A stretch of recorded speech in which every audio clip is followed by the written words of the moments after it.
আসসালামু আলাইকুম everyone, easy পাঠশালার পক্ষ থেকে সবাইকে স্বাগত। তো আজকে আমরা ভেক্টরের আরেকটি ক্লাস নিয়ে হাজির হলাম। আজকে আমরা একক ভেক্টর নিয়ে আলোচনা করব এবং সাথে আমরা অবস্থান ভেক্টর সম্পর্কেও জানব। তো চলো শুরু করা যাক। একক ভেক্টর ও অবস্থান্তর ভেক্টর নিয়ে আমাদের কিন্তু ভেক্টরের যে প্রকারভেদ চ্যাপ্টার আছে সেখানে কিন্তু আমরা আলোচনা করেছিলাম এবং বলেছিলাম যে এরপরে আমরা বিস্তারিত আলোচনা করব। তো আজকে সেই ক্লাসটাই। তো একক ভেক্টর কি, যেটা আমরা আগে বলেছিলাম সেই সংজ্ঞায় আছে যে কোনো ভেক্টরের মান যদি এক একক হয় তাহলে সেটাকে আমরা একক ভেক্টর বলি। এখন আমরা কোনো কিছুর মান এক একক কখন পাই এটা যদি আমরা ভালো মতো চিন্তা করি, যেমন আমরা যদি বলি আমাদের কাছে 5টা আম আছে, মনে করো 5টা আম আছে। আচ্ছা, এখন আমরা কি দ্বারা ভাগ করলে অথবা কয়জনকে ভাগ করে দিলে আমরা একটা করে আম পাবো, এটা কিন্তু সাধারণ একটা হিসাব যে 5টা আম আছে, আমি যদি 5 জনকে ভাগ করে দিই আমি তাহলে প্রত্যেককে একটা করে আম দিতে পারছি। তার মানে কি আমরা কি বুঝতে পারছি যে কোনো কিছুর মান দ্বারা ওইটাকে ভাগ করলে কিন্তু এক হয়ে যায়। অর্থাৎ আমার কাছে যদি 5টা আম থাকে, আমি এটাকে 5 দিয়ে ভাগ দিব তাহলে কিন্তু সমান সমান আমি 1 পেয়ে যাচ্ছি, অর্থাৎ এক একক পাচ্ছি। আচ্ছা, তো এটা দ্বারা এখন কি বোঝায়? এখন বোঝায় হলো তোমার কাছে মনে করো একটা ভেক্টর আছে, এটা হলো মনে করো 10 একক। আচ্ছা, সুবিধার জন্য 5 একক নেই। আচ্ছা, একটা ভেক্টর আছে মনে করো তোমার এটার 5 একক হলো এর মান, 5 একক মান ভেক্টর। আচ্ছা, এখন তুমি এর মান এক একক কিভাবে বানাতে পারবা? অবশ্যই আমরা যদি এটাকে 5 সমান সমান 5টা ভাগে ভাগ করে দিই, অর্থাৎ 1 2 3 4 5, এই যে সমান যে 5টা ভাগ করলাম, এই প্রত্যেকটা ভাগের মান কিন্তু এক এক করে হবে, কারণ আমাদের পুরো ভেক্টরটার মান 5 একক। অর্থাৎ এটা এটুক যদি একটা ভেক্টর হয়, এটুকের মান 1 একক, এটুকের মান 1 একক, এটুক 1 একক, এটুক 1 একক, এটুক 1 একক, এই যে আমরা 5টা 1 একক মানের ভেক্টর পেয়ে গেলাম। এখন আমাদের মনে কোশ্চেন আসতে পারে যে 5টা 1 একক, এই যে 1 একক মান, এটাকে মিটার নাকি সেন্টিমিটার নাকি? এটা আসলে তোমার কোশ্চেনের উপর ডিপেন্ড করে। তোমার কোশ্চেনে যত একক দেওয়া থাকবে তুমি প্রত্যেকটা তত একক, এখানে একক দেওয়ার মানেই তো হলো তুমি মিটার সেন্টিমিটার যাতে সব কিছু নিতে পারো। একক ভেক্টরের কনসেপ্টটা হলো এর মান 1 একক হতে হবে, যে কোনো এককই হোক না কেন, অর্থাৎ মিটার সেন্টিমিটার যাই তুমি ধরো না কেন, কিন্তু এর মান 1 একক হতে হবে। এখন এটার সিগনিফিকেন্সটা কি সেটা আমরা একটু সামনে যে আলোচনা করব, কিন্তু আপাতত এটা বুঝে রাখো যে কোন একটা ভেক্টরকে যদি ওর মান দ্বারা আমি ভাগ করি তাহলে কিন্তু আমি একক ভেক্টর পাই। কিভাবে সেটা কিন্তু আমরা আগে বললাম যে 5টা আম থাকলে তুমি যদি 5 জনের মধ্যে সমান ভাগে ভাগ করে দাও তাহলে কিন্তু সবাই একটা করে পাবে।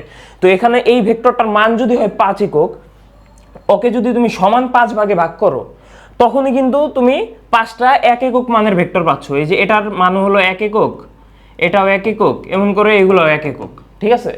তার মানে 5 একক মানের ভেক্টরকে 5টি সমান ভাগে ভাগ করলে আমরা 1 একক মানের ভেক্টর পাই। তো এটাকে কিন্তু আমরা এভাবে বলতে পারি যে মনে করো এ একটা আমার কাছে ভেক্টর আছে, এখন এই ভেক্টরকে আমি একক ভেক্টর বানাতে চাচ্ছি, অর্থাৎ এর মান আমি 1 করতে চাচ্ছি, তাহলে আমি কোন ভেক্টরটা পাবো সেটা আমি দেখতে চাই। তাহলে সেই ক্ষেত্রে কি হবে, এত এর একক একক ভেক্টর সমান সমান হবে এ, আর এই জায়গায় কি হবে এ। আচ্ছা, এটার মানে এটা কি? মডুলাস অফ এ ভেক্টর দ্বারা বোঝায় এ ভেক্টরের কেবল মানটা, অর্থাৎ এই ভেক্টরের যে স্কেলার রাশিটা আছে। অর্থাৎ তোমাকে যদি আমি বলি কোনো কিছুর সরণ হলো 5 মিটার, তো এই ক্ষেত্রে কিন্তু আর দূরত্ব, সরণ 5 মিটার, তো সরণের যে স্কেলার রাশি সেটা কি দূরত্ব, তো যেটা দিকের প্রয়োজন হয় না আর কি, এটাই আমরা বোঝাতে চাচ্ছি। অর্থাৎ এ একটা ভেক্টর, মনে করো এই ভেক্টরের মান যে কোনো কিছু হতে পারে, কিন্তু এই ভেক্টরের কিন্তু একটা দিকও আছে, কিন্তু মডুলাস অফ এ দিয়া বোঝায় যে আমি কেবলমাত্র ওর মানটা নিচ্ছি আর কিছু নিচ্ছি না। একে কিন্তু খালি এ দ্বারাও প্রকাশ করা যায়। বুঝতে পারছো বিষয়টা? অর্থাৎ একে তুমি কোনো একটা ভেক্টরকে মডুলাস দিয়ে দেওয়া বলতে বোঝায় যে আমি কেবল ওই ভেক্টরের মানটা নিয়ে আগ্রহী, ওর কোন দিক আছে না আছে সেটা আমার কাছে মুখ্য বিষয় না। তো সেটাই আমরা করলাম, এই ভেক্টরকে এর মান দ্বারা ভাগ করে দিলাম। অর্থাৎ এই ভেক্টর যদি হয় 5 এককের ভেক্টর, 5 এককের ভেক্টর বলতে কি বোঝায়, ভেক্টরের মান হলো 5 একক, কিন্তু এর কিন্তু একটা দিকও আছে। মনে করো এটা যেহেতু আমরা কোন দিক বলা যায়, এটা যেহেতু আমরা পূর্ব দিক বরাবর রেখেছি, এর দিক হলো পূর্ব দিক, কিন্তু এই যে এই ভেক্টরের ভিতর কিন্তু ওর মানও 5 একক, ওর দিক হলো পূর্ব দিক, কিন্তু নিচে যেটা দ্বারা আমরা ভাগ করেছি এটার মান কেবলমাত্র 5, এর কোনো দিকও নাই কিছু নাই, জাস্ট আমরা 5 দ্বারা ভেক্টরটাকে ভাগ করেছি। তো এটাকে আমরা এভাবে সংক্ষেপে লিখতে পারি এই যে এটাই হলো এর একক ভেক্টর। কিন্তু এখানে কথা একটু সূক্ষ্ম ভুল আছে, সেটা হলো এর একক ভেক্টর কোনো কিছু নাই, এর একক ভেক্টর বলতে কিছু নাই, এর দিকে একক ভেক্টর আছে। আচ্ছা, এখানে আমরা কি করেছি দেখো, এর যে দিক আছে এর দিক হলো পূর্ব দিক বরাবর, একে আমরা 5 দ্বারা ভাগ করেছি, তো এর মান কত হয়েছে? এর মান 1 হয়ে গেছে, কিন্তু দিকের কি কোনো পরিবর্তন হয়েছে?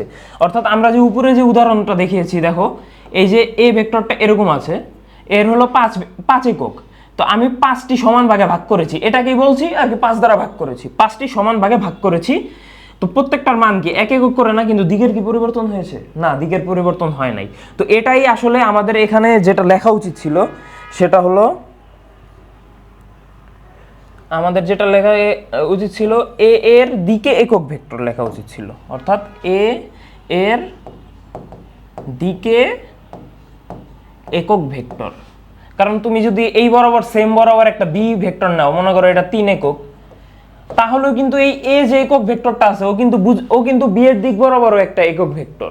অর্থাৎ এখানে একক ভেক্টর যখন একটা পেয়ে গেছো, এর খালি তুমি মনে রাখবা যে এর একটা দিক আছে, আর মান তো এক একক, এটা আমরা জানি। এখন এটা কোন ভেক্টর থেকে আসলো নাকি না আসলো সেটা আমার দেখার বিষয় না, এটা একটা সম্পূর্ণ নতুন একটা ভেক্টর, বুঝতে পারছো? এখন তোমার একক ভেক্টরের আসলে কাজ কোথায় এটা তোমাকে দেখাইলে তুমি আরো ভালো মতো ক্লিয়ার হতে পারবা। আপাতত এটা বুঝে নাও যে কোনো একটা ভেক্টরকে যদি এর মান দ্বারা ভাগ করা হয় তাহলে আমরা একক ভেক্টর পাই। কোন একক ভেক্টর পাই? ওই ভেক্টরের দিক বরাবর একক ভেক্টর পাই, যেটা আমি এখানে দেখিয়েছি। এই যে এইগুলোর প্রত্যেকটার দিকে কিন্তু তোমার যে মেন ভেক্টরটা ছিল সেটার দিকে, বুঝতে পারছো বিষয়টা? আচ্ছা আচ্ছা, এখন দেখো আয়ত একক ভেক্টর, এই যে এখানে আমাদের একক ভেক্টরের কাজটা আমরা বুঝতে পারবো, উপলব্ধি করতে পারবো ভালো মতো।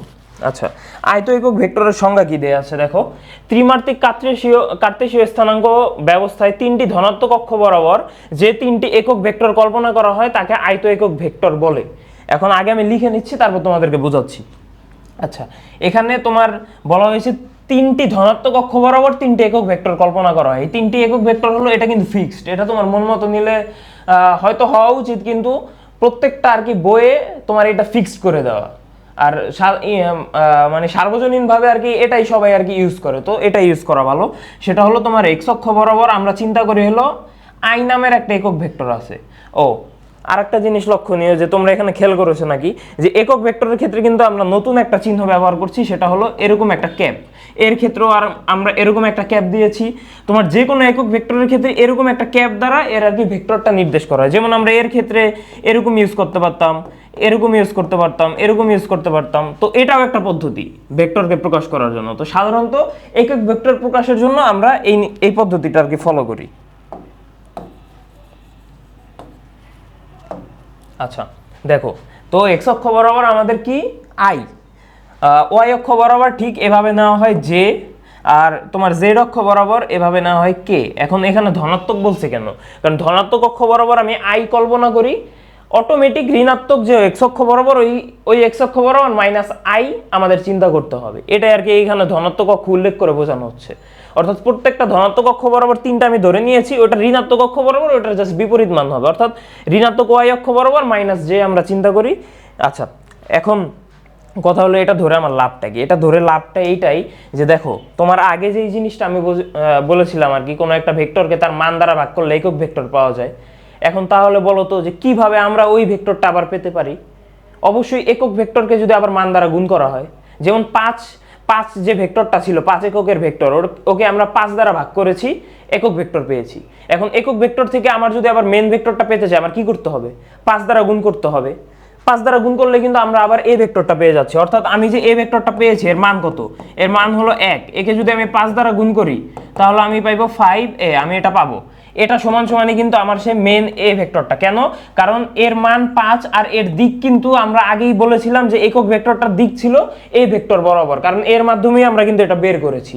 তো আমার এ ভেক্টরের যা যা বৈশিষ্ট্য থাকার কথা, যে এর মান 5 এবং এর দিক মনে করো ওই যে যেটা ধরেছিলাম পূর্ব দিক বরাবর, সবই কিন্তু এই দুইটা রাশির মধ্যে আছে। তার মানে আমরা বলতে পারি 5a ক্যাপ সমান সমানই আমার এ ভেক্টর।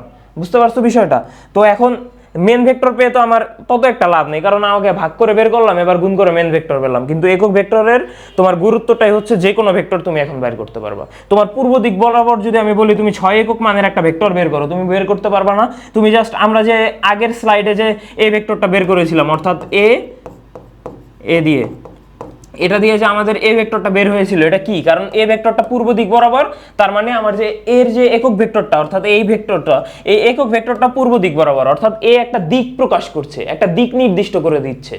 এখন আমি যদি তোমাকে বলি 6 একক মানের একটা পূর্ব দিক বরাবর একটা ভেক্টর বের করো, তুমি জাস্ট কি করবা? তোমার কাছে এ ভেক্টরটা আছে, তুমি কি করবা? 6a ক্যাপ, জাস্ট এটাই আমাদের পূর্ব দিক বরাবর একটা ভেক্টর হয়ে গেল। এখন তোমার কোনো কোশ্চেনে যদি এই, তুমি যদি আগে থেকেই জানো যে এ একক ভেক্টরটা আসলে এর দিক পূর্ব দিক, এটা আমি জানি, মনে করো কোনো না কোনো ভাবে জানছি, এখন আমাকে যদি বলে দেয় যে 6 একক মানের একটা পূর্ব দিক বরাবর একক ভেক্টর নিচের কোনটা, এমসিকিউতে মনে করো দেওয়া আছে, তো তুমি এইটা দেখা মাত্রই তুমি দাগাই দিতে পারবা, কারণ এর মান 6 আর এ মানে আমরা জানি যে এটা পূর্ব দিক বরাবর আছে, এটা আমরা বুঝতে পারলাম। একইভাবে তোমার যদি কোনো কোশ্চেনে দেখবা সামনে আমরা ম্যাথ করবো একক ভেক্টর নিয়ে, যে তোমার কোনো কিছু দেওয়া আছে, মনে করো এরকম একটা কিছু যে আচ্ছা এটা বাদ, 5i প্লাস 2j এরকম একটা মান দেওয়া আছে, তো তুমি কি করবা? 5i মানে তুমি কি জানো যে এক্স অক্ষ বরাবর, অর্থাৎ আমরা কি এক্স অক্ষ বরাবর একক ভেক্টর আই ধরে নিয়েছি না? তো 5i বলতে বোঝায় যে এক্স অক্ষ বরাবর তোমার 5 একক মানের একটা ভেক্টর আছে। 5 একক, এখন তোমার তো যদি খাতায় গ্রাফ কাগজে আঁকো, তোমার তো দাগ টানা থাকবে, তো প্রত্যেকটা ঘরকে যদি এক একক ধরে নাও, তাহলে মনে করো 1 2 3 4 5, এখানে হলো সেই 5-এর মানটা এককটা, আর পরেরটা কি 2j, অর্থাৎ জে অক্ষ বরাবর ওয়াই অক্ষ বরাবর তোমার 2 মানের, অর্থাৎ 1 2, এই যে বিন্দুটা পাচ্ছি এটাই হলো সেই আমার নির্দিষ্ট ভেক্টরের সেই বিন্দুটা। বুঝতে পারছো? তোমার কোনো বিন্দুকে এই যে এভাবে কিন্তু একক ভেক্টরের মাধ্যমে আমি কিন্তু নির্দিষ্ট করে দিতে পারছি, এটাই হলো একক ভেক্টরের সিগনিফিকেন্স। তোমার এখান থেকে এটা কিন্তু অনেকটা দেখছো কার্তেশীয় স্থানাঙ্কর মতো হয়ে যাচ্ছে। আমরা দুইটা নিলাম কেন? কারণ এটার সাথে তোমরা পরিচিত বেশি, এক্স অক্ষ বরাবর মান, ওয়াই অক্ষ বরাবর মান, এটাই কিন্তু এখানে বলছে, এখানে কিন্তু কার্তেশীয় স্থানাঙ্ক ব্যবস্থার কথাই বলে দিয়েছে। এখন 3Dটা কি? এই যে আমি চিত্রটাই গেছি, এটাকে যদি তোমরা একটা বক্সের মতো চিন্তা করো, অর্থাৎ এই যে জেড অক্ষটা, এই জেড অক্ষটা মনে করো এই দিক বরাবর, অর্থাৎ আমার তো আকার তো একটা লিমিটেশন আছে, আমি তো 3D আঁকতে পারবো না, কিন্তু ধরে নাও ওয়াই অক্ষ এই দিক বরাবর, জেড অক্ষ এক্স অক্ষ এই দিক বরাবর, জেড অক্ষটা তোমার এই দিক বরাবর, বুঝতে পারছো? মানে তোমার দিকে আর কি জেড অক্ষটা। তো এইটা হলো ত্রিমাত্রিক, অর্থাৎ 3 ডাইমেনশনাল। তুমি তোমার রুমের যদি একদম কর্নারে তাকাও, দেখবা 3টা দাগ, ওই 3টা দাগে কিন্তু পরস্পরের সাথে 90 ডিগ্রি অ্যাঙ্গেলে আছে, সেটাই কিন্তু আমরা বলেছি যে এটা 90 ডিগ্রি, এটাও 90 ডিগ্রি, এটাও 90 ডিগ্রি, এই দুইটা দেখতে যদিও 90 ডিগ্রি না, কিন্তু এটা আসলে 90 ডিগ্রি। তোমার রুমের যদি কর্নারের দিকে তাকাও, তাহলে তুমি দেখতে পারবা যে কিভাবে এটা 90 ডিগ্রি হয়। তোমার কর্নারে দেখো, প্রত্যেকটা রুমের 3টা কর্নারে যে তুমি দেখতে পারবা যে ওখানে প্রত্যেকটা 90 ডিগ্রি অ্যাঙ্গেল আছে। তো এই যে আমরা প্রকাশ করতে পারছি, এর জন্যই আসলে একক ভেক্টরটা নিয়ে এত আলোচনা, যে একক ভেক্টরের মাধ্যমে আমরা সহজেই কোনো একটা পয়েন্ট এই যে নির্দিষ্ট করে দিতে পারলাম। বুঝতে পারছো বিষয়টা? তো এখন যদি ত্রিমাত্রিক একটা কথা চিন্তা করো, যে মনে করো এখানে 2z এর সাথে আমি মনে করো 5k ক্যাপ যুক্ত করে দিলাম, তার মানে কি এটা এই দিক বরাবর, অর্থাৎ তোমার দিক বরাবর আসবে, তো ওইটা তো আমরা আঁকতে পারবো না, তো আমরা একটু অ্যাঙ্গুলার ভাবে এই দিকে আঁকলে দেখা যায় এই দিক বরাবর আছে, এটাকে একটু 3D চিন্তা করার মানে কল্পনা করার চেষ্টা করো। আচ্ছা এখানে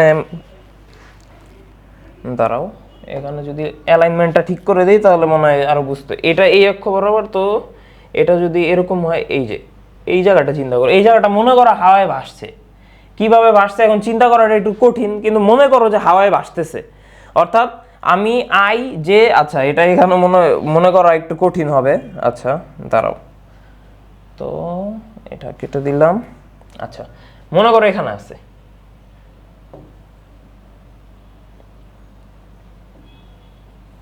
আচ্ছা এটা আমরা দাগ টেনে আর কি এটাকে প্রকাশ করলাম, আর এই যে আর কি এ আছে এই বরাবর, আর এই যে এক্স অক্ষ এই বরাবর, অর্থাৎ বুঝতে পারছো আমি প্রথমে এই দিক দিয়ে গিয়ে উপরে উঠেছি, এরপর এই দিকে এসেছি, অর্থাৎ যেটা আমি আঁকতে পারছি না, অর্থাৎ তোমাদের দিকে। থ্রি ডাইমেনশনাল যদি চিন্তা করো, তাহলে এটাই হলো আমার সেই নির্দিষ্ট বিন্দুটা, এই যে 5k ক্যাপ। তো এইভাবেই একক ভেক্টরের মাধ্যমে আমরা কোনো একটা বিন্দু নির্দিষ্ট করতে পারি, ভেক্টরের বিন্দুটাকে নির্দেশ করতে পারি। এখন তোমার এই বিন্দুটা নির্দেশ করে আমার লাভ কি হয়, এটা তোমার একক ভেক্টরের ক্ষেত্রে তুমি বুঝতে পারবা যে আসলে আমার এই বিন্দুটা নির্দেশ করে আমার লাভ কি হচ্ছে। আচ্ছা তো চলো আমরা এখন যাই আয়ত একক ভেক্টরের ক্ষেত্রে। তো আশা করি তোমরা এটা বুঝতে পেরেছো যে আসলে আমরা একক ভেক্টর কেন নেই। আমরা যেমন স্থানাঙ্ক ব্যবস্থায় যেমন মনে করো ম্যাথে পড়েছো যে এক্স ওয়াই বিন্দুটা নেই, তো এখানে ঠিক সেম টাইপের তোমার ভেক্টর বিন্দু যাতে নিতে পারো, ভেক্টর বিন্দুটা যাতে নিতে পারো x অক্ষ বরাবর, আমি যদি এখন বলি কোন একটা বিন্দু 2,3, তুমি কি বুঝবা যে x অক্ষ বরাবর 2 ঘর যেতে হবে, y অক্ষ বরাবর 3 ঘর যেতে হবে।